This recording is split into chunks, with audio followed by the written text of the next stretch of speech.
So, ang gagawin naman natin is ipi-print natin para makita natin kung ano yung ini-input ng user natin. So, ka-copy ko lang 'to, paste natin siya dito, and then papalitan natin. So, ang after nito, copy natin yung system.out.print natin, and then ang gagawin natin is lalagay natin display information, or sabihin natin, display information na lang.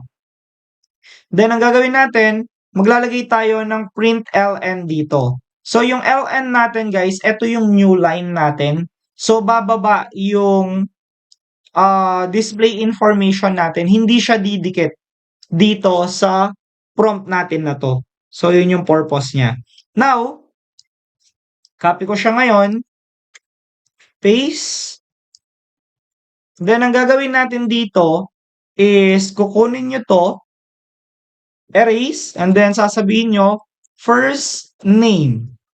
So, ang first name natin, maglalagay kayo ng plus dito, and then tatawagin nyo yung first name na variable ninyo. Then, kakopy nyo ito, paste, then same thing ang gagawin nyo. Papalitan nyo ng last name ito, tapos magpa-plus, kukunin nyo yung variable na last name. Ito siya. So, ilalagay nyo lang siya dito. Then, after nyan, copy, paste. Ang next naman is yung age natin. So, papalitan nyo lang ng age ito. Then, after nyan, paste. And then, papalitan nyo lang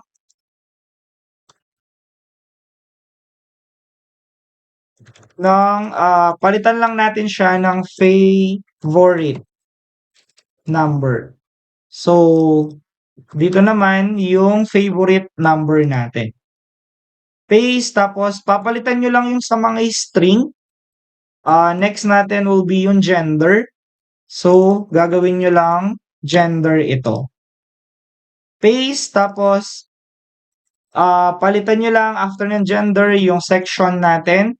So, tawagin nyo ngayon si section. Paste, and then after nun, ang next na gagawin natin is student. Kung student ba siya, ipa-plus natin siya kay is student natin. Then, after nyan, paste, sasabihin natin dito, likes Java. Then, lalagay natin dito, likes Java. So, ngayon, kung ano man yung i-input ng user natin, ay maipiprint na natin siya. So, first name din, last name din, age ay 20, favorite number ay 20, gender ay F, ang section ay A, student ba siya? True, favorite nyo yung Java? False.